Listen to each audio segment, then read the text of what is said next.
Asa mo kagikan tol nga busy kay diri? Gikan lagi ko lungsod tol. Nagunsa man ka dito? Dito ko sa ospital.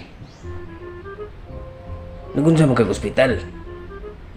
Nagpa-check up ko kay lain mang paminaw ako sa kong lawas. Unya, unsa may findings? Taas daw ko kong kolesterol. Na mao lagi na. Isip unsa ra may kaunon. Maulagi di lang ko patakagkaon sa gunsa. Pero time pa. Pagsulod nimo diri kanina.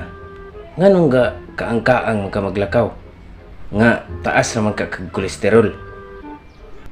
Alang nga niingon man ang doktor nga maglikay sa daw kuno ko sa itlog. Maglikay sa daw kuno ko sa itlog.